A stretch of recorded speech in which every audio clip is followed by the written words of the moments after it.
Colleen here, DIYer behind lemon-thistle.com. Today I have a really quick video for you. I want to show you how to use printable practice sheets for hand lettering 3 different ways. I have a bunch of printable practice sheets available for free over on my blog, lemon-thistle.com, and the one that I'm using today is just a page out of my printable workbook, which comes with my brush lettering e-course, so you can purchase that separately in my shop as well.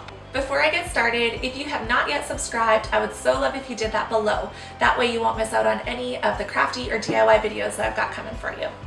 So you can just print it out and you can letter directly on top of it. That is great. It's really easy to see where you should be lettering to practice. But if you want to do it again, you'll have to print it again and again and again and again. And no matter how many times you do it over, you will still be lettering on top of a practice sheet. That will not be a finished piece that you can give to anybody.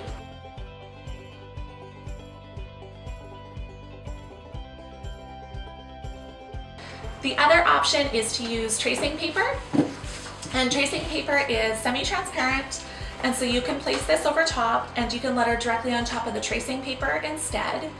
And this is great because you can use as much tracing paper as you like and you will never have to print out another practice sheet.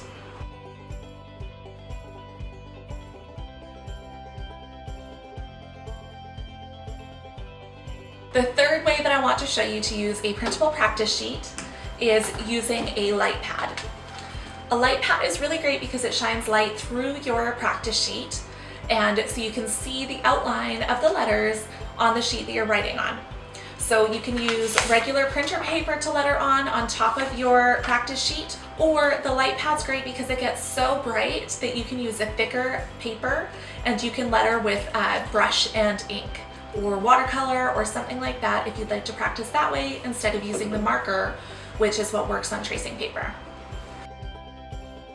And the great thing about lettering with ink and brush over top of the light box is when you pull this piece off, it's a beautiful finished piece.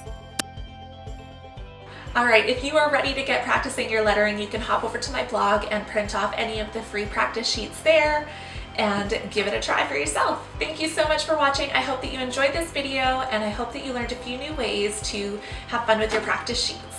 If you liked this video, please make sure to hit the thumbs up button below and to subscribe so you don't miss out on any new videos.